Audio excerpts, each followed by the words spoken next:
Kalau cita-cita kalian jadi influencer, coba pikir-pikir lagi. Nah, kenapa gue bilang kayak gitu? Karena gini, di zaman sekarang itu mungkin semenjak era sosial media itu tren, sadar nggak sih kalau banyak banget anak muda atau anak-anak yang cita-citanya itu berubah. Kalau zaman dulu, lu tanya orang dulu, cita-citanya apa? Simple, jadi dokter, jadi insinyur, jadi presiden, jadi astronot, udah cuma 4. Bener nggak sih? Tapi kalau anak-anak sekarang ditanya banyak banget.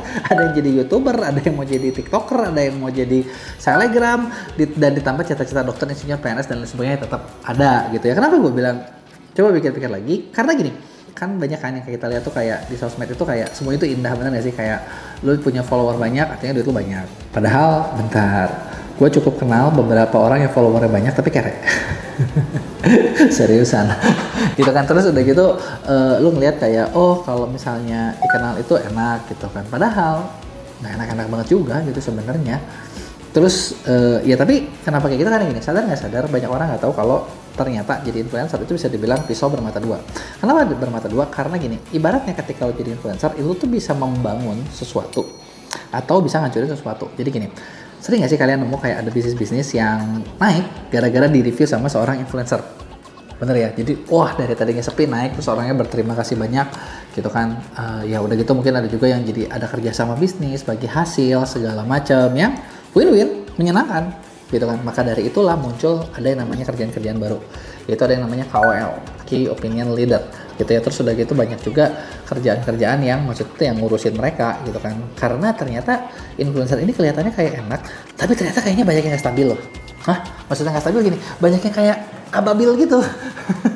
Alias kayak emosinya tuh nggak stabil gitu kan. Kita ngelihat mereka kayak di media bagus tapi ketol sedikit terluka gitu kan, udah ketol sedikit terluka ribut-ribut segala macam, dan itu banyak. Banyak banget. Makanya ternyata ada kerjaan call itu yang menghadapi para influencer ini yang mereka tuh nggak stabil, jadi kayak harus diperlakukan kayak raja, tau nggak? Jadi kayak banyak kayak gitu loh, bener nggak sih? Coba gue pengen tahu yang menekan kayak gitu siapa. Gitu ya, jadi ya sampai segitunya gitu kan. Banyak juga ya sampai para influencer ini punya apa tuh namanya PA, nah personal assistant, dan personal assistant biasanya tahu tuh semua borok-boroknya, bener nggak, kelakuannya gininya di media kelihatannya bagus tapi ternyata di belakangnya kayak gitu kan. Ya kayak gitu gue nggak tahu ya, gue nggak bilang bagus atau jelek dan gue nggak bilang siapa-siapa kan, tapi maksud gue ya itu karena mungkin gini kali ya, dia kalau diperhatiin kenapa kayak gitu, banyak para influencer itu kan bisa dibilang usia masih muda, terus lu dapat perhatian banyak, lu dapat dikenal, lu terus udah gitu kayak dapat duit banyak juga, jadi kayak banyak yang nggak siap buat kayak gitu kan. Yang nggak siap ya ujung-ujungnya jatuh gitu ya, yang siap ya jatuh ya ini gitu. Dan sebenarnya sadar nggak sadar influencer tuh selain dia memang bisa membangun, karena itu banyak yang mencari, banyak brand yang mau ngajak kerja sama. Bahkan kalau kalian perhatiin orang yang baru viral toto bisa apa tuh diminta kanan kiri gitu kan. Tapi influencer juga sadar nggak sadar tuh bisa ngancurin gitu kan. Banyak banget bisnis yang hancur jadi sepi dari rame, iya gara-gara influencer juga gitu kan. Mungkin keinget ya, belum lama ada satu tempat makan steak di Jakarta yang katanya jadi sepi banget gitu kan, gara-gara ada influencer yang pakai kode warna gitu ya, yang nge-review gitu ya. Dia review jujur sih ya, gue nggak tahu ya, sebenarnya gue nggak tahu juga sih review itu ada yang jujur ada yang nggak jujur ya. Nah sebenarnya kan influencer juga banyak fair ngomong yang collab, kita dibayar sama brand ya, meskipun kalau lihat produknya ya biasa aja sih, tapi ya karena harus dibilang bagus ya bilang aja bagus gitu kan. Sebenarnya kalau kalian perhatiin ya di akun gue tuh, gue hampir nggak pernah sampai sekarang ini nggak pernah deh nggak pernah terima endorsean dari brand manapun ya, karena gue pengen tetap ngejaga ya apa yang gue bilang. Kalau gue bilang bagus ya bagus, kalau gue bilang saks ya saks gitu loh. Karena ya kalau gue nggak dibayar kan bebas, suka-suka, bener nggak? Nah balik ya, nah dan itu hancur dan akhirnya jadi sepi gitu kan. Yang sebenarnya kasihan juga sih bisnis yang udah dibangun dari lama terus ke bawah turun ya gara-gara sesimpel itu gitu. Nah sebenarnya insight-nya apa sih gitu ya. Jadi kalau perlu diingat adalah kalau misalnya kalian mau memang jadi influencer, yang kadang kita perlu ya memang gini, kita sendiri cuma ngerasa gue cuma bikin konten, gue cuma ngepost, gue cuma ngomong, gue cuma review, gue cuma cerita. Tapi cerita lu itu bisa buat membantu orang jadi lebih baik, tapi atau cerita lu itu bisa juga menghancurkan bisnis orang gitu. Masalahnya ketika satu bisnis itu udah hancur, ngebangun itu nggak gampang.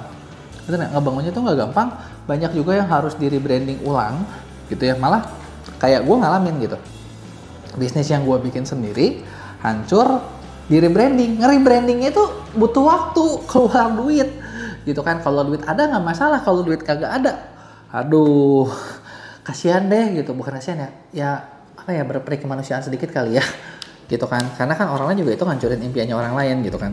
Insightnya adalah ketika pengen punya cita-cita influencer, coba pikir-pikir lagi, apakah lu siap dengan nggak buat tekanannya, karena katanya kayak enak tapi ternyata pressure-nya banyak gitu kan. Nah jadi buat teman-teman yang baru mulai nih, misalnya apakah kalian mau jadi YouTuber, TikToker, Selebgram, dan overall gitu ya, apapun itu gitu ya, kalau gue boleh ngasih pesan, ya lu hati-hati ketika lu milih, kalau lu memilih jalur ini gitu ya. Ini jalur yang kelihatannya menyenangkan, banyak bagusnya, banyak kayak bebasnya, tapi banyak juga nggak enaknya gitu kan. Jadi jangan sampai kayak cuman ngelihat enaknya kayaknya jadi ini, karena ya segala sesuatu bisa disetting gitu. Contoh sekarang gue lagi di tempat gue, video diedit dikit, sekarang gue lagi di Menara Eiffel. Edit dikit lagi, gue bisa ada di Amerika. Kebayang kan? Yang ya segitunya gitu. Jadi kayak apa yang lo lihat di media itu belum tentu realnya, karena ya semua itu bisa disettingan gitu. Dan hati-hati juga, karena ketika lo milih jadi influencer, kadang salah ngomong dikit urusannya panjang. Dan ketika panjang, repot dah. Oke, jadi itu aja. Nah buat kalian nih yang misalnya punya pertanyaan seputar e-commerce kayak TikTok, Shopee, Marketplace, bisnis online, lu tulis di kolom komentar, nanti gue bakal bikin Q&A-nya.